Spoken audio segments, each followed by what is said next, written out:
Hey guys, morning brief here. I hope you had a good weekend and everything. Okay, some things I'm looking at real quick here. Mentioned this in the chat room there last week. We have what looks seems to be a Head and Shoulders possible setup here on the SPY. This being the left shoulder, head, and basically we are opening right here. 38 76 is the low end of the bid here. So they're bidding it, the low end of the bids below the 100-day and the 50-day moving average.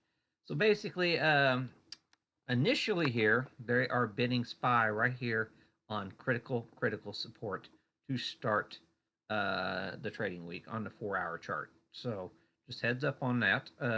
We start breaking that to start. Basically, we're starting a new quarter on the futures and the options because OPEC's Friday. So quad witching. So now, the traders who were holding positions at price points to lock in their profits, that's behind us. So now they can actually allow prices to move much more freely than what they did before. So just remember that going into today's session. So basically, if we start breaking the opening here, we could actually see a pretty significant pull down here. Um, Possibly this week, seeing the 200-day moving average. Just heads up on that. Puts us down to the 38.19 area. Then, of course, we can go back to all-time highs. You never know. So just heads up on that.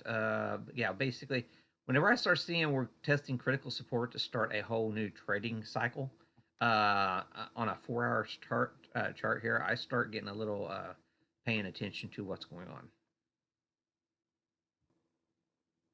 Okay, guys. See what happens here. SPY is doing a little bit better this morning versus the other.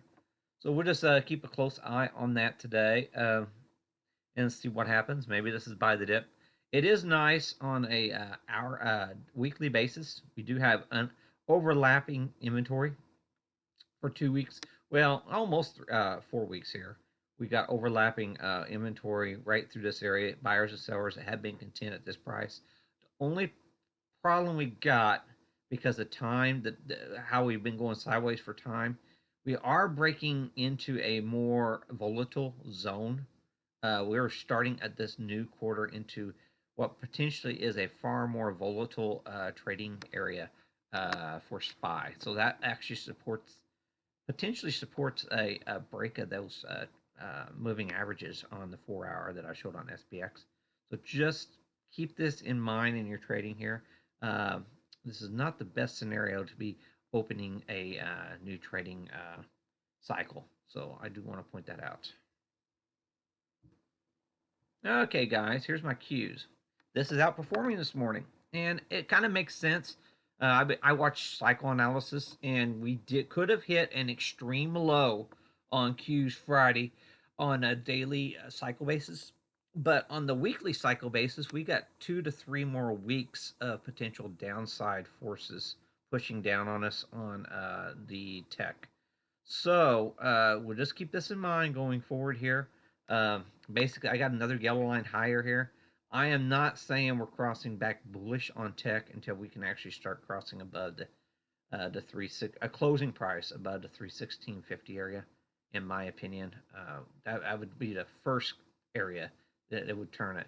And we have just satisfied last week's untested VPOC, so we're going to open the week. That's 2 weeks ago. 2 weeks ago. So it is constructive what we're doing so far, but it's not a guarantee. So I do want to point that out. This was 2 weeks ago, the untested VPOC. We're going to satisfy that on the open.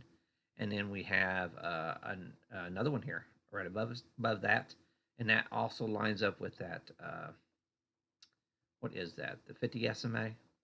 So the 50 SMA, that would line up with that as well on the Qs. So logically, we're probably going to test that possibly today on all that. That would be my area that I would think that we would test and possibly reject on the 30-minute. That would be my first area of contention up in this area for technology if we were to catch a bid throughout the day here. But like I said, in theory, I have a 2 to 3 week downside forces on technology. So I do want to point that out. This is the fast move area. So if they wanted to come in, they can move it pretty darn fast.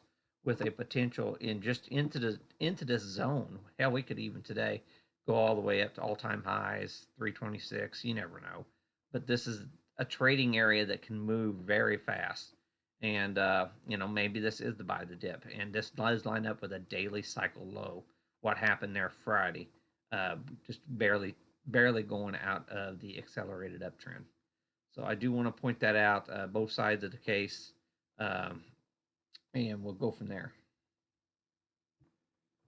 Okay, last week we started a down cycle in energy and on the daily, and now we're starting a down cycle, it looks like, for the financials. So I do want to keep this on watch here.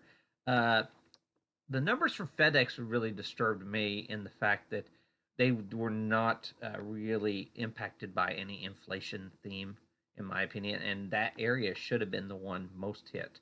So I do want to point that out. I think if we have inflation concerns, what we're going to see is data out of Europe this week on PMIs coming out with inflation themes coming out of Europe, because the interest rates have recovered here in the States.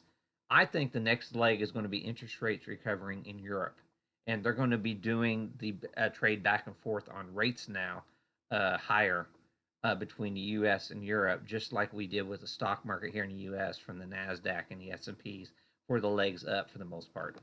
So just keep that in mind. That thesis.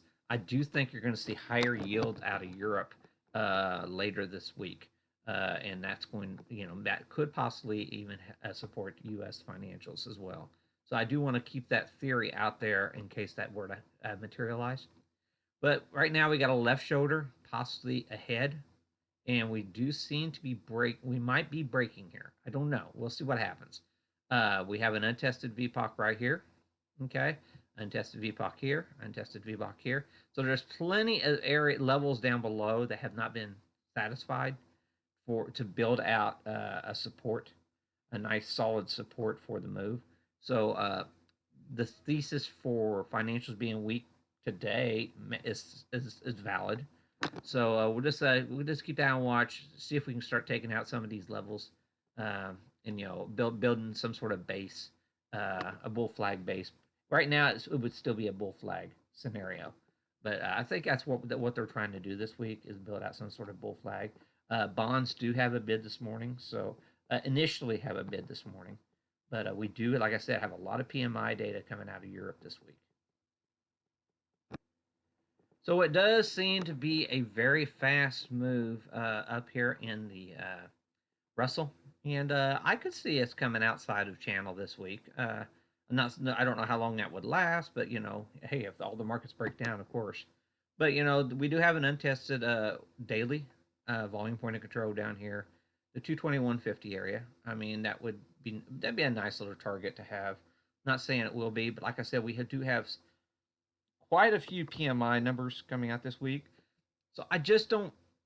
I'm not holding a lot of faith in a big sell-off in IWM until we start seeing some PMI PMI data that's actually giving signs of deflation. Because I think every sign we're going to see is inflationary, out of Europe. And like I said, we got several of them coming out this week. Okay, news this morning. Cathie Wood came out talking up Tesla, putting a $3,000 price target by 2025. You got to be quite suspect, anybody doing that who has a major stake in that type of positioning. We saw a lot of sell side option activity for ARK Investment, even Friday. And now here on Monday, she's talking up the stock. Abs I mean, just completely off the charts with some sort of an estimate for how it's going to be, or where the price is going to go. But it is a momentum name, and it's a reason for the shorts to cover, and there's a large short float in the name. So just keep that in mind. Could be one of the best trades of the day. We are pushing out on the 15 minutes, the upper Bollinger Band and upper Bollinger Band on the 1 hour.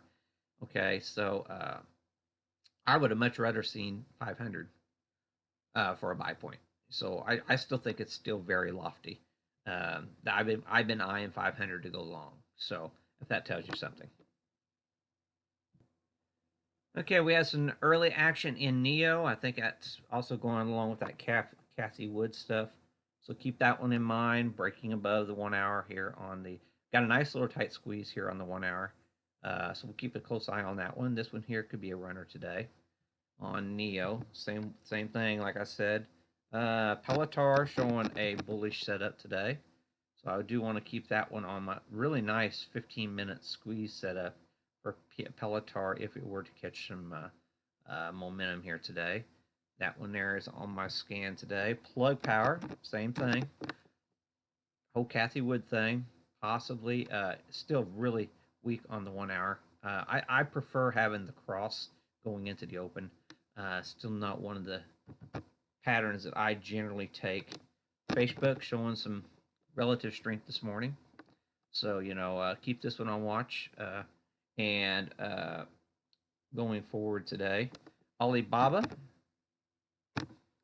relative strength today, was showing some relative strength. So we got momentum on our side on the 15-minute, momentum still on our side on the 1 hour. We'll keep a close eye on that going into today's session.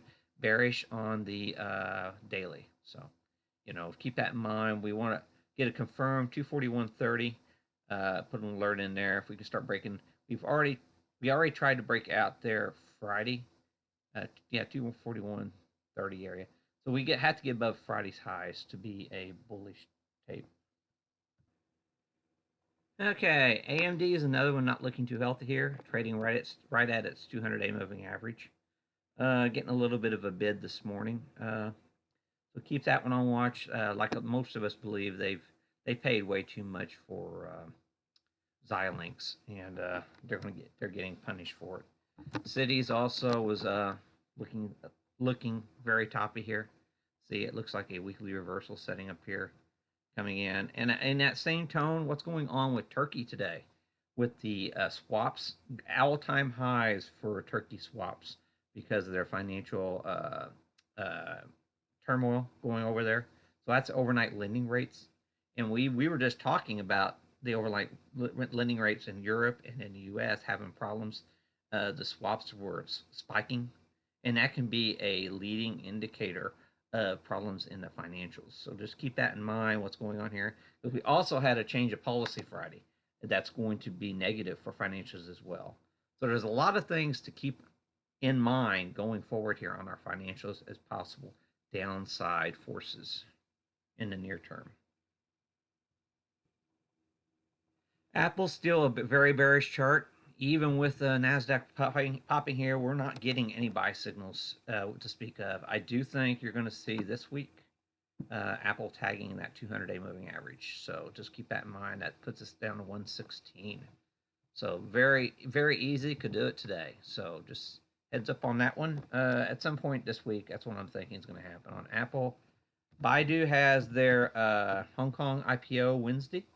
So keep this one on watch. And, looks like it's trying to catch a little bit really bearish on the 15-minute.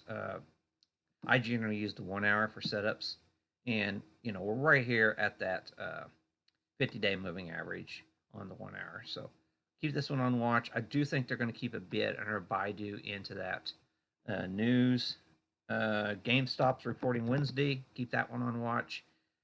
This, don't get me wrong, at some we're finding out if the fundamentals are justified for the price, stock price. So $200 a share, I highly doubt it. But there's a guy in the room, he thinks it's going to the moon. So I'm not going to disprove what he's saying. American Airlines, I've been shorting this one. I think it just on the weekly, I think it's rejecting some critical support resistance here. So just keep this one on. Initially, we were down on the airlines. I actually traded this to the short side Friday, so I had a really nice win initially on American Airlines Friday. Snap is getting punished by the news that came out Facebook Friday. They're going to be trying to go. Facebook's going to try to go after a lot of the Snap market, so it got punished there Friday. Still constructive here on the weekly basis here, but Even this morning, Snap is opening. It's already printed below Friday's lows here on Snap. So keep that in mind. We might be starting a bearish trend for Snapchat. Chewy. Chewy is on my scan as well this morning. And so keep this in mind. Possibly crossing over the 50 here. This looks like a buy the dip scenario going forward here. And the Applied Materials is looking set up for a move higher. I still think there's potential to the upside here for the industrials. So keep that in mind. Amazon, because of the pop, we saw a late day interest in Amazon. It's continuing today, really showing a little bit relative strength late yesterday afternoon. Yeah, I actually took Amazon for a short, made a real good on that little move right there. But it looks like they're coming in to start the quarter, and they're showing interest in Amazon finally. It has been a dead dog for some time. Keep a close eye on this one here. Rotation might be coming back into Amazon, so that'll be an early sign of money coming into into tech. BLNK. And Blink looks like it's wanting to begin a run along with the whole Tesla plug EV news, getting an early bid here on our Blink charging. Okay, this week's news, 9 o'clock today, Powell is speaking. 10 o'clock today, existing home sales. So today and tomorrow we do have home data. Okay, UK unemployment rate is going to be hit tomorrow morning. 10 o'clock, we got U.S. new home sales hitting. So that's, we have the Richmond Fed is going to be out 10 o'clock tomorrow. 4:30, you got your API for crude. 9:50 tomorrow night, we're going to have Bank of Japan minutes. Okay. Then Wednesday, this is the big one. Okay. At 3 a.m., you're going to have your CPI, Consumer Price Index, out of the UK. You're going to have your German manufacturing PMI, Purchases Managers Index. Both of these are inflation. Okay. You have your UK Services PMI. It's going to be hitting at 5 o'clock, or 5:20, I mean. 8:30, you have U.S. durable goods, and that includes your autos. So that's why I think going into the first of the week, we are going to see durable goods. It's buy the rumor, sell the news. I think all the way into Wednesday, you're going to maintain a bid in General Motors, Ford, Caterpillar, Deere. There's just not going to be a whole lot of downside pressure until we get these durable goods behind us. So far, last week, they were proven that they were buying into these durable goods. So that's why I'm not expecting a major sell down in SPY until after the Wednesday numbers hit. So keep that in mind going forward here. And then we have the 9:45 U.S. PMI services, and 10 o'clock crude oil, 10:30 I mean, and then 11 o'clock you have the consumer confidence numbers coming out there Wednesday. So that's just a few of the things to start the week here. I'm getting a little long on my video. So if you like the video, like it. Please retweet it on Twitter if you get a chance. I do appreciate it. We want to get a lot more people watching these videos if we can. If you want to get in the trading room or something like that, just leave me a DM, and more than welcome to leave comments at the bottom of the video. And if you see something that I'm not seeing, because we're all here to learn. It doesn't really matter to me. I'm a day trader, so I'm cash right now. So I'm giving you these ideas for you swing position guys. So I like having this knowledge just so I can do my day trading purposes as well. Okay. So thanks a lot, guys, and I will see you tomorrow.